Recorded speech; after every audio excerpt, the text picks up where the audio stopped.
criminalité intéresse l'Assemblée nationale sénégalaise. Pour le député Seydina Fall, il faut la réintroduction de la peine de mort pour faire face à la recrudescence de la criminalité. Une proposition qui ne semble pas convaincre les défenseurs des droits de l'homme.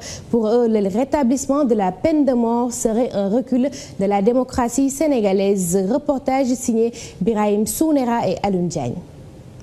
La recrudescence des meurtres et autres actes ignobles ont fait sortir un élu du peuple de ce gang. Seydina Fall demande le rétablissement de la peine de mort au Sénégal. J'ai longtemps voulu qu'on rétablisse la peine de mort au Sénégal. Seulement, je n'avais aucune légitimité pour défendre cette position. Parce que simplement, j'ai constaté que la criminalité a atteint un niveau inquiétant dans notre pays. On voit par exemple un délinquant qui tue une personne innocente d'une manière odieuse.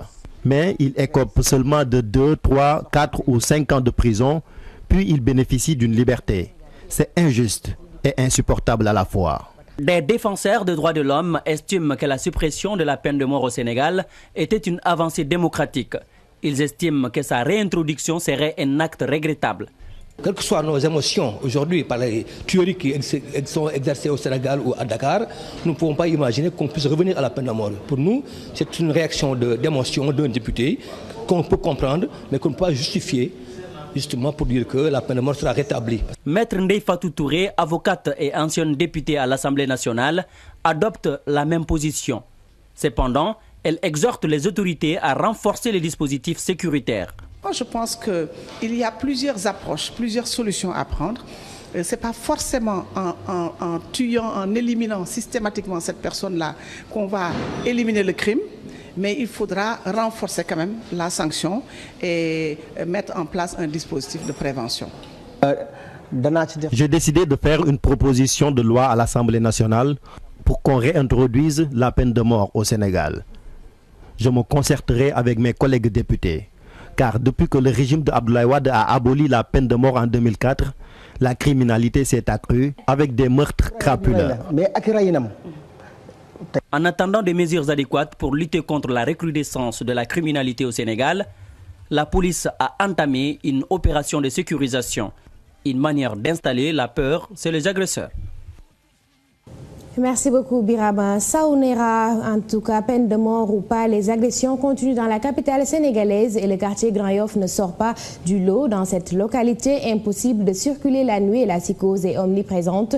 Pour plus de tranquillité et de mobilité, les habitants de Grand Yoff souhaitent un commissariat à la place du poste de police. Autre souhait, la surveillance permanente du pont de la Patte d'Oie, devenu le refuge des agresseurs. Dans le train-train quotidien des populations de Grand Yoff, Aminata et Dembadia nous ramène un panier de doléances. La recrudescence des agressions dans certains coins de Dakar n'épargne pas Grand Yoff. Dans cette localité, l'insécurité demeure un sérieux problème. Il y a quelqu'un qui a été agressé hier seulement. C'est devenu récurrent. Moi, je n'ose plus ouvrir ma boutique à certaines heures.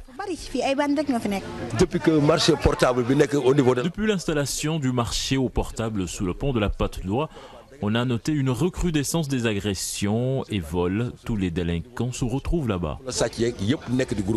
Une frange de la population estime que les grâces présidentielles à l'occasion des fêtes nationales en est pour quelque chose. Il faut que l'État s'acharne sur les délinquants. Il ne faudrait pas qu'on laisse les gens qui sont des détenus, qu'on fasse libérer simplement pour qu'ils soient des gens qui votent pour vous. Ce n'est pas normal. Un agresseur notoire qui est dans une prison, il faudrait quand même, avant de le libérer, de regarder ses dossiers, de bien regarder ses dossiers. C'est la moindre des choses. On doit créer des structures formées pour ces genres d'actes, voilà, ces genres d'infractions criminelles. Bon, mais on te condamne à Dakar pour 2 ans, après vous sortez, bon, vous récidivez facilement. Les habitants de Grand Yoff demandent à la police d'accentuer l'opération de sécurisation dans la localité. L'insécurité, surtout sous le pont de Grand Yoff, il faudrait que l'État s'acharne sur ça. Il y a des gosses, des petits-enfants qui sont sur le pont, qui sont des guinzards. Qu'est-ce qu'on devait faire? On nous donne ici un commissariat. Nous n'avons pas un commissariat, un poste de police en tant que Grand Yoff. Selon certains habitants de Grand Yoff, le manque d'emploi des jeunes, en plus de la dépravation des mœurs, constitue des facteurs qui encouragent la recrudescence des agressions. La population en appelle à la vigilance.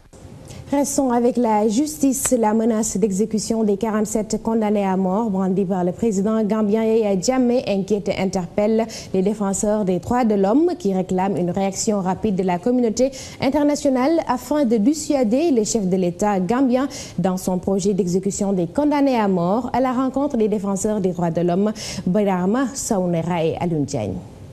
Hier, l'information n'a pas été vérifiée, n'a pas été confirmée par le ministère de la Justice de Gambie. Si ça s'avère exact, ce serait dommage et regrettable parce que nous l'avions dit en son temps, exécuter d'un seul coup 9 personnes, nous l'avons dit, c'est un massacre, c'est une catastrophe. Et nous ne pouvons pas imaginer que cela soit vrai. Donc pour l'instant, nous allons peut-être être prudents, attendre que cela se confirme pour pouvoir avancer des éléments de dénonciation, de contestation. Si cela s'avère vérifier que Yaya Jammeh a exécuté 9 personnes, la Cour pénale internationale, la RADDHO en l'occurrence, animera une démarche qui consistera à poursuivre Yaya Jammeh, quel que soit par ailleurs son rang, comme ce qui s'est passé en Côte d'Ivoire ou au Soudan. Dans le contexte gambien, je dois vous dire sans embâche que je suis radicalement contre ces menaces d'exécution. Il me semble aujourd'hui que la communauté africaine et internationale doivent se mobiliser tout de suite pour faire en sorte que ces exécutions n'aient pas lieu. D'autant plus que les condamnations, les circonstances dans lesquelles ces personnes ont pu être condamnées ne sont pas élucidées, ne sont pas conformes ni au droit international, ni au droit tout court, ni à la liberté et à la sécurité des personnes.